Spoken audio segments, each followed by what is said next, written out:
मुंशुम खान दिन भर की खबरों में सबसे पहले डालती है नजर आज के मुख्य समाचारों पर। 37 लाख रुपए की कीमत की पंजाब निर्मित शराब बरामद, 2 जने गिरफ्तार। आबकारी विभाग व संगरिया पुलिस ने चेकपोस्ट पर नाकाबंदी के दौरान की बड़ी कार्रवाई। आरोपी पक्ष की पैरवी करने का आरोप, थाना प्रभारी के साथ हुई तीखी नोकझोंक। भाजपा नेता आशीष पारिक पर गांव गुलावाली में हमला करने का मामला। ग्राम पंचायतों के सरपंच ने की बिलों के भुगतान करने की मांग। कलेक्ट्रेट में प्रशासन व सिंचाई विभाग के साथ हुई 4 ग्राम पंचायतों के सरपंचों वीडियो की बैठक। परेशानी का सबब बना कछुआ चाल से चल रहा ओवरब्रिज का निर्माण कार्य। स्थानीय दुकानदारों और रहवासियों की दिनों दिन बढ़ती मुसीबत। अब खबरें विस्तार से। आबकारी विभाग हनुमानगढ़ संगरिया पुलिस थाना की टीम ने संयुक्त नाकाबंदी के दौरान कार्रवाई करते हुए कैंटर में भरी पंजाब निर्मित शराब की 460 पेटियों की तस्करी करते 2 जनों को गिरफ्तार किया है। ये कार्रवाई विधानसभा चुनाव के मद्देनजर संगरिया थाना क्षेत्र में रतनपुरा चेकपोस्ट पर लगाए गए नाके पर बुधवार सुबह की गई। बरामद शराब की अनुमानित कीमत 37 लाख रुपए बताई जा रही है। ये शराब अबोहर से डबवाली होते हुए संगरिया मार्ग से सांचौर ले जाई जा रही थी। वहीं आबकारी अधिकारी के ज्वाइन करने के 3 दिन बाद ही ये बड़ी कार्रवाई थी।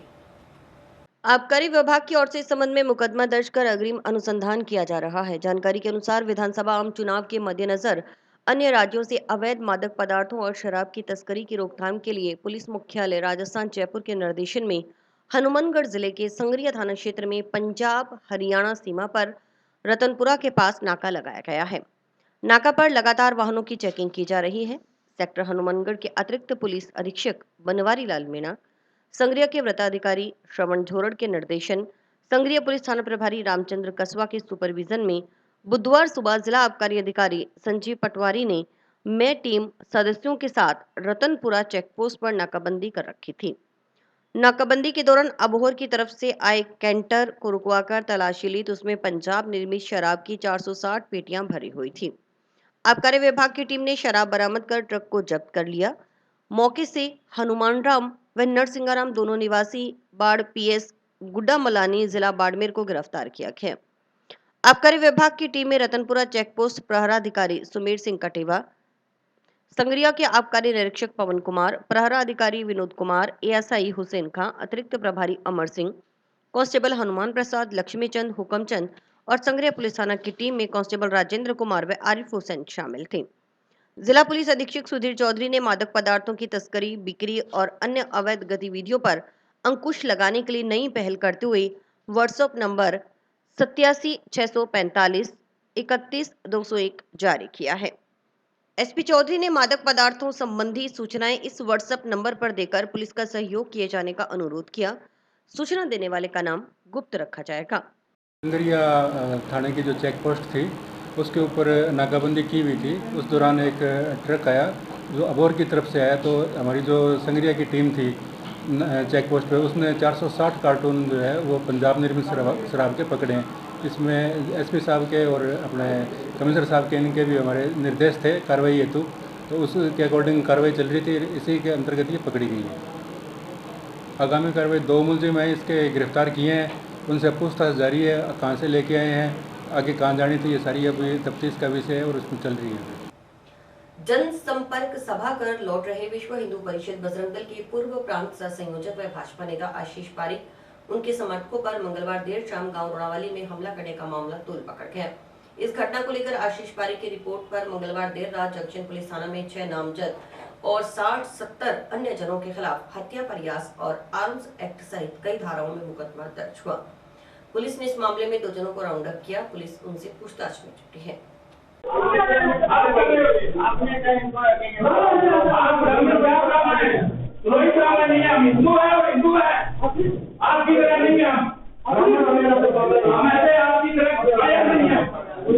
आपको 8 बजे सूचना होगी।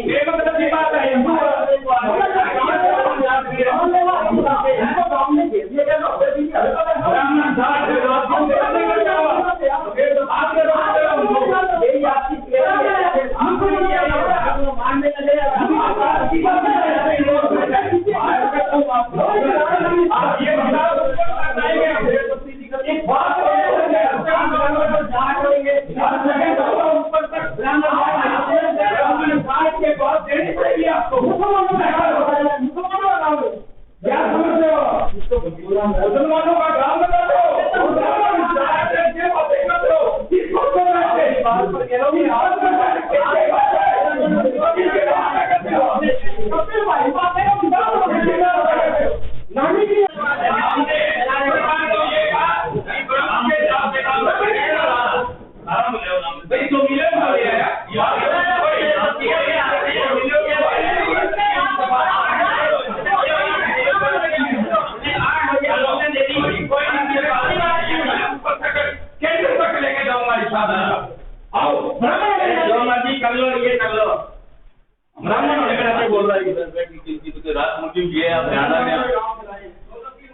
उधर मामले में शीघ्र कार्रवाई करने की मांग को लेकर बुधवार को जंक्शन पुलिस थाना पहुंचे आशीष पारिक व उनके समर्थकों की थाना प्रभारी विष्णु खत्री के साथ तीखी नोकझोंक हुई।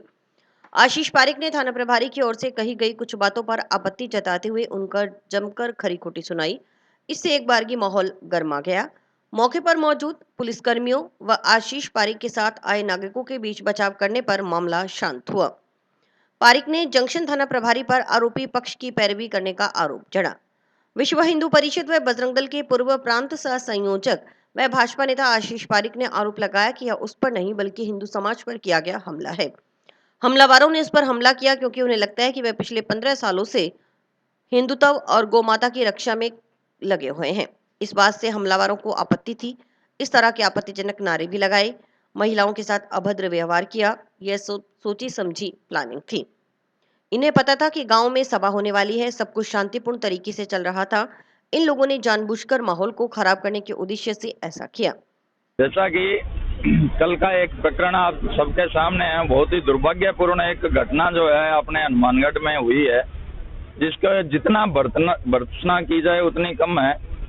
समस्या ये नहीं है कि उस बात का अपने केवल और केवल ये मुझ तक सीमित होती तो अपने क्या है कि उस बात को रख भी सकते थे, लेकिन मेरा कोई उनसे कोई पुराना झगड़ा नहीं है, मेरा व्यक्तिगत उनसे कुछ लेना देना भी नहीं है। मैं आज से पहले उनको कभी वैसे अपने जानते भी नहीं थे, लेकिन सीधा सीधा ये जो हमला रहा वो एक तरीके से हम पर, हिंदू समाज पर किया गया हमला है। कारण ये है क्योंकि उन्होंने मेरे पे हमला किस लिए किया, क्योंकि उनको लगता रहा कि पिछले 15 सालों से अपने जो हिंदुत्व के कार्य के लिए लगे हुए हैं, गौ माता के लिए लगे हुए हैं, कहीं ना कहीं उनको इससे आपत्ति थी और उन्होंने जो वहाँ इस तरह के जो आपत्तिजनक नारे भी लगाए और जो एक तरीके से महिलाओं के साथ जो अभद्र व्यवहार किया था, वो सारा कुल मिलाकर के इनका एक सोची समझी प्लानिंग थी, इनका षड्यंत्र था। इनको पता था कि कल एक सभा होने वाली है और सब कुछ शांतिपूर्वक तरीके से चल रहा था। इन्होंने जानबूझ के माहौल को खराब करने के उद्देश्य से ऐसा किया। आज रात्रि को रिपोर्ट दर्ज हो गई थी, उसके बावजूद भी पुलिस, देखो सबसे शर्मनाक बात यह है कि पुलिस आज भी, अब SHO साहब से रात भी जब हम मिले थे तो वो इस तरीके से बात कर रहे थे जैसे उन जो मुलजिमान है उनके वो वकील है। और आज भी जब हम मिलने गए, हमारे पत्रकार भाई भी साथ थे और उन्होंने ऐसी आपत्तिजनक बातें की। आप देखिए डर कितना बड़ा है उनके मन में कि वो सरेआम ये बोल रहे हैं कि हम मुसलमानों के गांव से उन 2 जनों को उठा करके लेके आए हैं। क्यों भाई, गांव मुसलमानों का हिंदुओं का कैसे हो गया? जब कोई गांव में अकेले हिंदुओं का नहीं है तो कोई गांव अकेले मुसलमानों का कैसे हुआ? जो जैसे भी और जिस प्रकार से भी वो षड्यंत्र हुआ है, जिसने भी वो षड्यंत्र किया है, उस व्यक्ति को बिल्कुल सजा मिलनी चाहिए, चाहे वो कोई भी है। इसके अलावा अपने ये नहीं चाहते, क्योंकि अपना शहर है, अपना गांव है, अपने ये चाहते हैं कि शांति बनी रहे, व्यवस्था बनी रहे। जंक्शन थाना प्रभारी विष्णु खत्री ने बताया कि मंगलवार रात्रि 12 बजे के बाद इस घटना को लेकर आशीष पारिक की ओर से थाना में रिपोर्ट पेश की गई। रिपोर्ट में आशीष पारिक ने बताया कि उसके साथ धर्म के नाम पर झगड़ा किया गया, उस पर असलम वगैरह ने जानलेवा हमला किया। रिपोर्ट के तुरंत बाद 6 नामजद और 60-70 अन्य जनों के खिलाफ मुकदमा दर्ज कर अनुसंधान प्रारंभ किया गया। इस मामले में पूछताछ के लिए 2 जनों को राउंड अप किया गया है। प्रारंभिक पड़ताल में ये बात सामने आई है कि गांव रोड़ावाली में पिकअप और ट्रैक्टर ट्रॉली में टक्कर हो गई थी। इन दोनों पक्षों में विवाद हो गया। पिकअप और ट्रैक्टर ट्रॉली में सवार लोग मुस्लिम समुदाय के थे। तभी सभा करने जा रहे आशीष पारिक ने वहां अपनी गाड़ी रोकी। समझाइश के दौरान पारिक के साथ इन लोगों का विवाद हो गया। इसी वजह से झगड़ा होने की बात सामने आई है।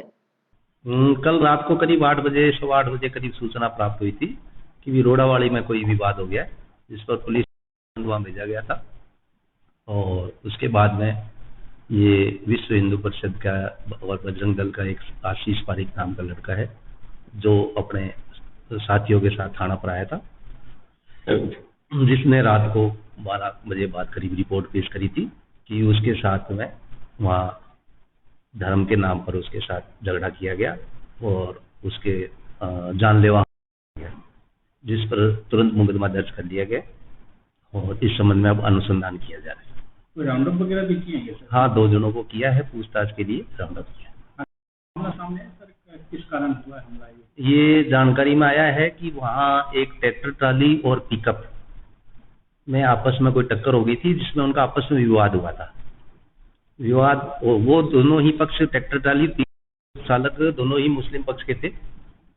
तब ये वहाँ अपनी कोई सभा करने जा रहा था, तब उसका वहाँ रुक गया था और ये बीच में बात करने लग गया था। तब इनका उनसे विवाद हो गया था, जिसकी वजह से कोई झगड़ा होना। और भी कोई मुस्लिम है इसमें जिसके लिए आपने टीमें लगा रखी? इन्होंने नामजद 5-6 जनों के खिलाफ और 60-70 अन्य के खिलाफ मुकदमा दर्ज कराया है। इसमें से अब इसमें अनुसंधान कर रहे हैं भी कौन मुलजिम है कौन नहीं। जुलाई माह में घग्गर नदी में पानी की अधिक आवक से पैदा हुए बाढ़ के हालातों के बीच प्रशासन के निर्देश पर अपने संसाधन लगा तटबंधों को मजबूत कर बाढ़ का खतरा टालने वाली ग्राम पंचायतों को अब तक बिलों का भुगतान करवाने के लिए मगजमारी करनी पड़ रही है।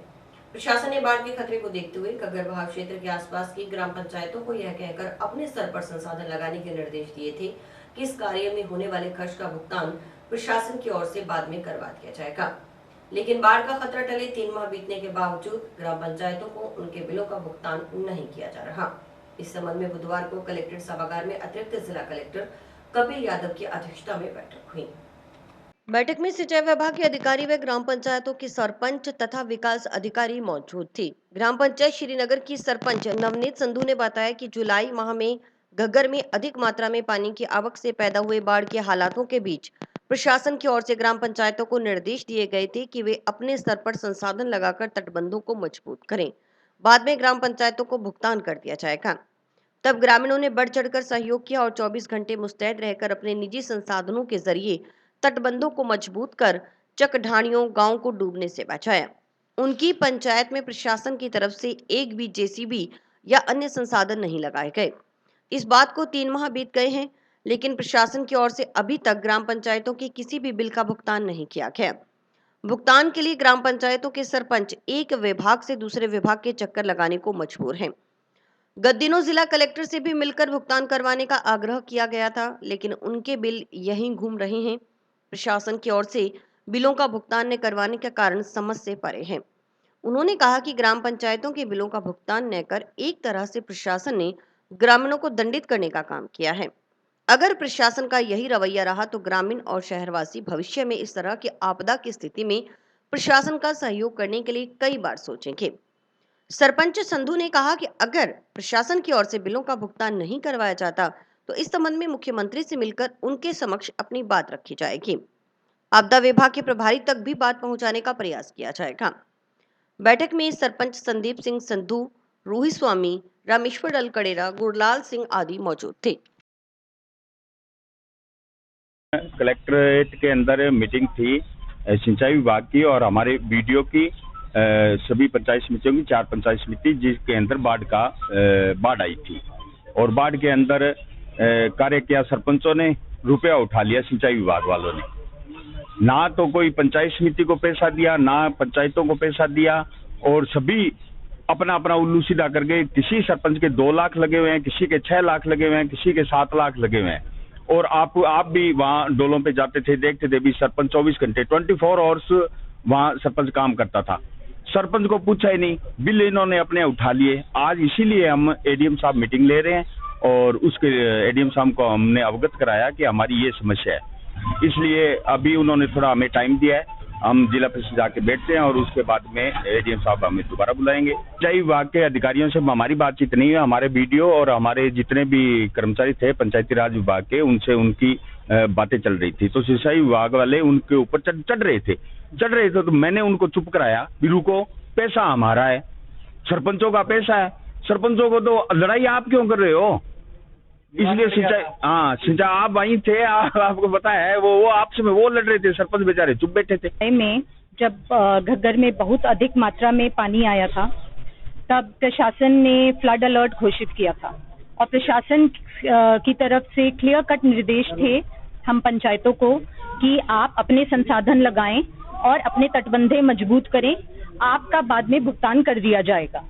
तब मेरी श्रीनगर पंचायत में एंड आई एम श्योर बाकी पंचायतों में भी ऐसा ही हुआ होगा, सब ग्रामवासी आगे बढ़ चढ़ कर आए और उन्होंने अपने ट्रैक्टर्स, जेसीबीज और पोकलेन्स सब हमने लगाए और अपने चक ढाणियों को, अपने गांव को हमने डूबने से बचाया।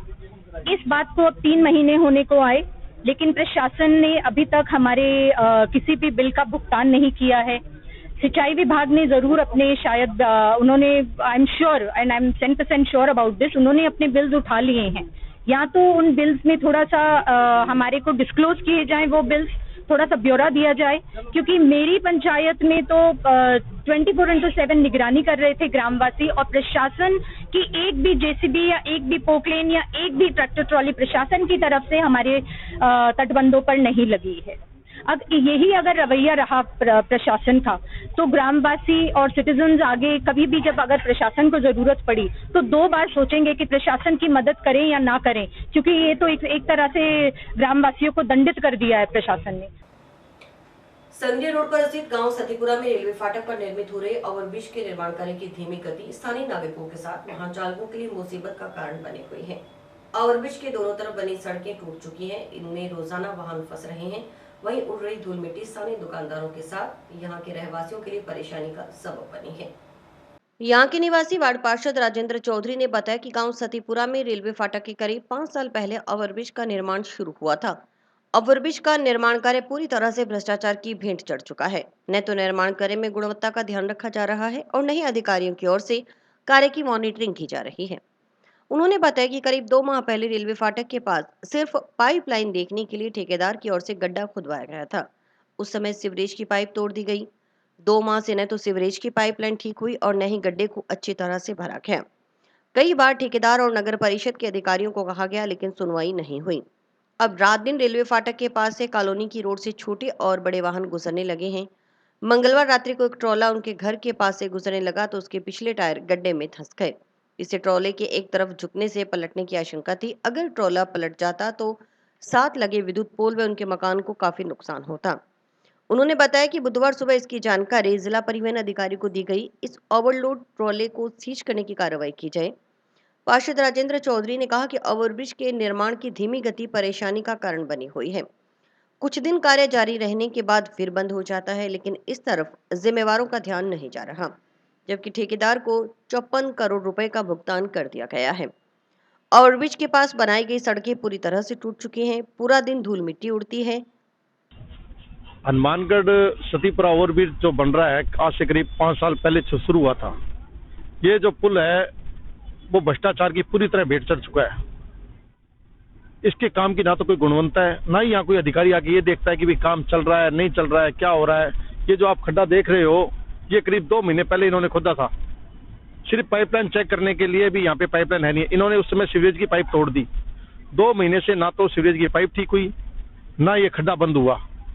मैंने बार बार इन लोगों से निवेदन भी कर लिया, नगर परिषद से भी कह के देख लिया। कंडीशन ये हो गई कि रात को हर गाड़ी इधर से टपने लगी। अब दिन में रात में यहाँ तो बैरिकेड्स भी लगे हुए थे, वो भी इन्होंने हटा दिए। ये कॉलोनी की रोड है। अब रात को 1 बजे जब ये ट्राला इधर से निकल रहा था तो इस खड्डे के अंदर फंस गया। अब ये गिरने की कंडीशन में अगर रात को ये ट्राला गिर जाता तो साथ में तो बिजली का खंभा जाता, साथ में इस मेरे मकान को कितनी बड़ी क्षति पहुंचती। अब मैंने सुबह माननीय डीटीओ साहब से निवेदन किया कि ओवरलोड ट्राला है, लोकल ट्राला है, ये भी नहीं कि इसको पता नहीं है भाई फाटक बंद है, मैं यहाँ से जाऊँ ना जाऊँ। अब पुलिस को भी मैंने फोन किया है, मैंने कहा भी इसको सीज करो। कम से कम इस पूरे प्रकरण को ध्यान देने वाला ही कोई नहीं है। पुल के ऊपर रोज मतलब कि हर 5 दिन के बाद बंद हो जाता है, फिर 5 दिन बाद शुरू हो जाता है। आज मैंने देखा इसको 54 करोड़ की पेमेंट होगी। पेमेंट कैसे होगी बिना काम की? सब कमीशन के चक्कर में इसको पेमेंट करते जा रहे हैं, ना तो इसकी तरफ कोई ध्यान दे रहा है। सुत्ती गंगा बह रही है हनुमानगढ़ के अंदर। धन्यवाद। पुल काफी सालों से बन रहा है और यहाँ पे धूल मिट्टी और ये खुदाई करके बारी बारी यहाँ से चले जाते हैं और यहाँ पे कई दिनों से दुर्घटना हो रही है। आगे भी कभी दिनों में दुर्घटना हुई है यहाँ पे, और आज कल रात में भी ये दुर्घटना हुई है। इससे काफ़ी परेशानी हो रही है जनता को। बस यही कहना। वार्ड नंबर 57 है और यहाँ पे पुल का काम चल रहा है सती, तो कहीं खड्डे खोदे जा रहे हैं, तो क्या है कि कोई व्हीकल आता है तो वो परेशान होता है, वो खड्डे में फंस जाता है, तो वो रात भर बेचारा वहाँ पे खड़ा रहता है। तो यहाँ पे क्या है, पुल के कारण काफ़ी नुकसान हो रहा है और ये काम क्या है काफ़ी लंबा हो चुका है, पहले 5 साल से पहले चल रहा है ये। और ये कभी ये पुल वाले आते हैं, काम करते हैं, 6-6 महीने छुट्टी मार लेते हैं, 6-6 महीने काम बंद रहता है, फिर काम चालू होता है, फिर कोई 2-3 महीने चलता है, फिर वही बात। तो इसका काम क्या है कि ये पूरा होने पे नहीं आ रहा, काफ़ी टाइम से रुका हुआ है।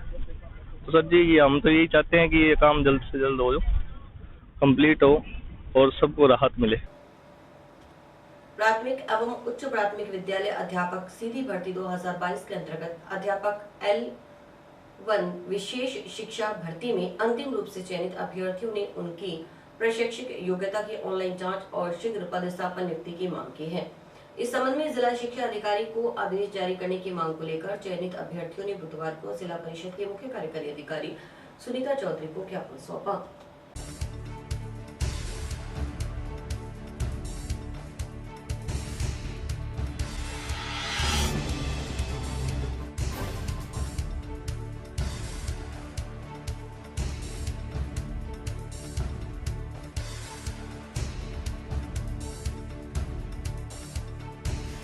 आज हमने ज्ञापन इसलिए दिया मैडम साहब को कि हमारा क्या है कि हम विशेष शिक्षा से हैं और हमारे और हम ये चाहते हैं कि हमारी ऑनलाइन जांच हो जाए यहाँ जिला सर्वे, क्योंकि बीकानेर निदेशालय ने निर्देशित कर चुके हैं इनको कि इनको बोला है कि आप मतलब भी कर हैं। तो उसी के आधार पर हम मैडम को यहाँ पे ज्ञापन देने आए हैं अतिशीघ्र हमारी ऑनलाइन जांच की जाए और जितनी जल्दी हो सके आचार संहिता से पहले हमारी नियुक्ति की जाए। अब हम HI और BI के मतलब नियर अबाउट हम मतलब 100 के करीब बंदे हैं। हाँ सब है, तो अभी क्या करें, मतलब कागज कार्रवाई है, जैसे होगा तो हम वेट एंड मतलब बाकी का सरकार से हमें पूरी उम्मीद है और यहाँ के जो जितने भी अधिकारी है उनसे हमें ये मतलब आशा है कि वो भी बहुत जल्दी हम इस समस्या का निवारण बहुत जल्दी कर देंगे। उन्होंने हमें क्या पॉजिटिव वे के मतलब कहा है कि मैं इसको जितना भी जल्दी उसके इसमें हमारे लिखा गया है कि हमें आदेशित किया जाए, तो संज्ञान लेते हुए अतिशीघ्र आपकी की समस्या का निवारण कर दिए जाएंगे और हमारी तरफ से पूरी कोशिश रहेगी। पहले भी यहाँ के क्या है कि जहाँ के शिक्षा अधिकारी है और यहाँ के जो हमें हमेशा कोऑपरेट किया है और उन्होंने क्या है कि नियुक्ति के लिए हमें अग्रसर किया है। और अभी वक्त है ब्रेक का। आपके कैरियर को दे नई दिशा। माता किताब कौर इंटीग्रेटेड B.Ed व डिग्री कॉलेज, जो कि ISO सर्टिफाइड है और महाराजा गंगा सिंह यूनिवर्सिटी बीकानेर से मान्यता प्राप्त है, जो लेकर आए हैं BSc नॉन मेडिकल व मेडिकल, BA सभी विषयों में, BSc B.Ed व BA B.Ed की सुविधा। अनुभवी और योग्य स्टाफ के साथ साथ हर सुविधा उपलब्ध करवाई गई है जो विद्यार्थियों का उच्च कोटि का मार्गदर्शन करेगी। यहाँ का रिजल्ट 100% है।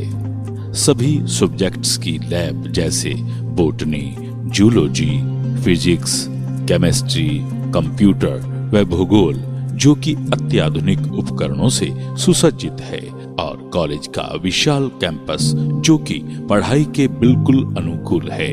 छात्रों के सर्वांगीण विकास के लिए फ्रेशर पार्टी, रंगोली, मेहंदी, खेल कूद, शैक्षणिक भ्रमण, scout, rover, ranger, Holi, Lohri जैसे सांस्कृतिक कार्यक्रम की गतिविधियां निरंतर चलती रहती हैं। CCTV व वाईफाई कैंटीन व बस की सुविधा उपलब्ध है।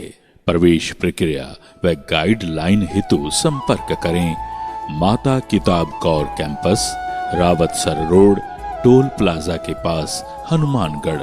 मोबाइल नंबर 9950392001 और 9414081898। जंक्शन पुलिस ने चिट्टा व पोस्टर सहित 2 जनों को गिरफ्तार कर NDPS एक्ट के तहत अलग अलग मुकदमे दर्ज किए हैं, जानकारी के अनुसार जंक्शन पुलिस थाना के एसआई जगदीश प्रसाद कड़वासरा के नेतृत्व में गश्त कर रही पुलिस टीम ने सुरेश कुमार निवासी वार्ड 6 गांव घेरनावाली को 880 ग्राम पोस्ट सहित गिरफ्तार किया है। दूसरी कार्रवाई में एसआई भरत प्रसाद के नेतृत्व में गठित पुलिस टीम ने 7.25 ग्राम चिट्टा बरामद कर रोहित कुमार उर्फ काको निवासी वार्ड 56 जंक्शन को गिरफ्तार किया है।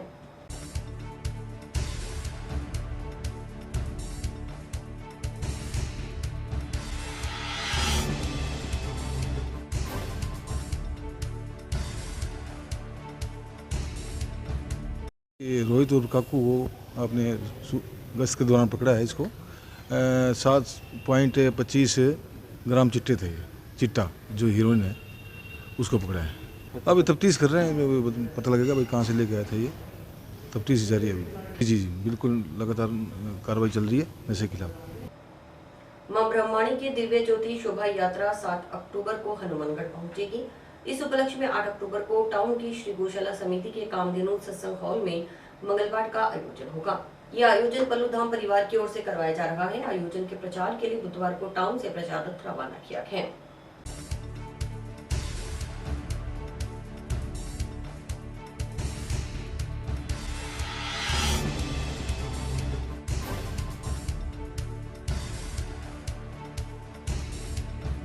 हनुमानगढ़ की पावन धरा पर पहली बार पल्लू धाम परिवार की ओर से मां ब्रह्माणी की दिव्य ज्योति का आगमन होने जा रहा है।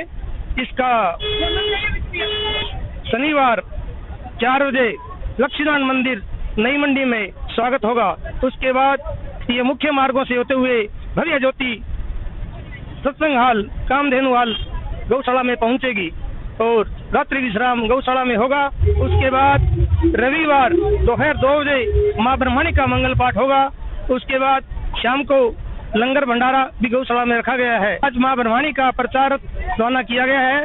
ये घर घर गांव गांव जाकर मां ब्रह्माणी के गुणगान का प्रचार करेगा। हनुमानगढ़ में भव्य रूप से पहले प्रोग्राम होने जा रहे हैं। इससे पहले प्रोग्राम काफी हो चुके हैं। अपना शहर की सद्बुद्धि की कामना करते हैं। सब में खुशहाली आए, शहर में खुशहाली आए, सब नागरिकों को इससे अच्छा सुकून मिले। की धरा पर महामाई पल्लू वाली का प्रचार रथ रवाना किया गया, जो कि मंगल पाठ का आयोजन हो रहा है उसके संबंध में रवाना किया गया। यह प्रचार रथ पूरे शहर गांवों में घूमेगा और महामाई का प्रचार करेगा। सभी आमजन से अपील है कि इस कार्यक्रम में काफी संख्या में पहुंचकर इस कार्यक्रम की शोभा बढ़ाए और महामाई का आशीर्वाद ग्रहण करें। कांग्रेस की ओर से गुरुवार को कार्यकर्ता सम्मेलन का आयोजन किया जा रहा है, जिसमें राज्यसभा सांसद दीपेंद्र हुड्डा, राजस्थान कांग्रेस के प्रभारी काजी निजामुद्दीन, सादुलपुर विधायक कृष्णा पूनिया आदि संबोधित करेंगे। आयोजन की तैयारी युद्ध स्तर पर जारी है। इसको लेकर पंचायत समिति प्रधान सोहन ढील, विभिन्न ग्राम पंचायत के सरपंचों की बैठक हुई। सरकारी उपक्रमों के लोकार्पण का कार्यक्रम CWC के सदस्य दीपेंद्र हुड्डा सांसद हरियाणा और हमारे कांग्रेस पार्टी के प्रभारी काजी निजामुद्दीन जी और पड़ोस की विधायिका कृष्णा पूनिया जी पधार रहे हैं। उसको लेकर कार्यकर्ता सम्मेलन भी कृषि उपज मंडी नौर में रखा गया है। जो मंडी का शेड है उसके नीचे सभा होगी। आज हमने सरपंचों की मीटिंग लेके सबको निर्देशित किया कि ज़्यादा से ज़्यादा कार्यकर्ताओं को प्रेरित करके इस सम्मेलन में भाग लेने के लिए लेके आए।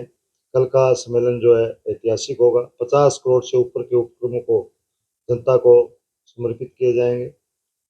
खुइयां थाना, सिंचाई थाना और फेफाना थाने की बिल्डिंग का भी शिलान्यास कल किया जाएगा। 33 के VGSS का भी लोकार्पण होगा और जो वाणिज्य कर भवन बना है उसका भी लोकार्पण किया जाएगा। इंडोर स्टेडियम का लोकार्पण किया जाएगा।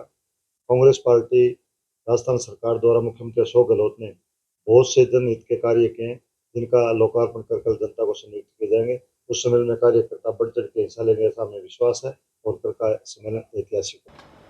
नौहर को जिला बनाने संबंधी क्षेत्र के लंबे समय से चल रही मांग को लेकर आज नौहर को जिला बनाओ संघर्ष समिति के बैनर तले टेम्पो रैली का आयोजन किया गया, जिसमें सैकड़ों की संख्या में क्षेत्रवासियों ने भाग लेकर नौहर को जिला बनाने की मांग मुख्यमंत्री से की।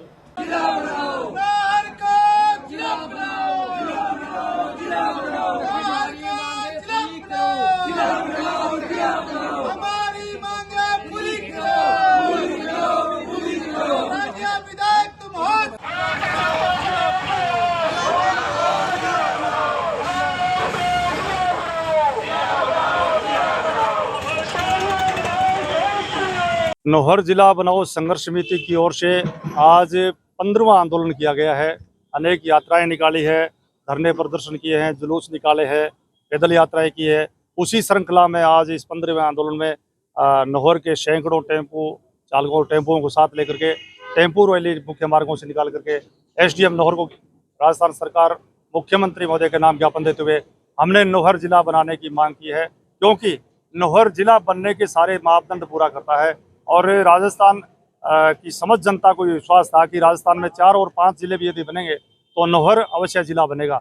लेकिन नौहर की भौगोलिक स्थिति, सारी सुविधाएं और इतना बड़ा भूभाग और हनुमानगढ़ जिला मुख्यालय से नौहर के दूर दराज के गाँव की, भादरा के गाँव की 200 किलोमीटर की दूरी, इन सबको देखते हुए नौहर को जिला बनाना अति आवश्यक था। नौहर जिला प्रथम श्रेणी में प्रथम नंबर पर आना चाहिए था, नौहर जिला की घोषणा। लेकिन राजस्थान सरकार और राजस्थान सरकार के मुख्यमंत्री माननीय अशोक गहलोत जी ने राजस्थान के बड़ी संख्या में जिले बना करके और नौहर को जिला नहीं बना करके नौहर की जनता के साथ बड़ा अन्याय किया है और नौहर की जनता इस अन्याय को सहन नहीं करेगी। इसी श्रृंखला में आज 15वां आंदोलन करते हुए हमने और नौहर के मुख्य मार्गों से टेम्पो रैली और सैकड़ों गाँव से सैकड़ों नौहर की जनता के लोग आकर के मुख्यमंत्री के नाम एसडीएम महोदय के माध्यम से ज्ञापन दिया है। और हम पुरजोर मांग करते हैं और साथ में आह्वान भी करते हैं, जब तक नौहर जिला नहीं बन जाता तब तक हमारा संघर्ष जारी रहेगा।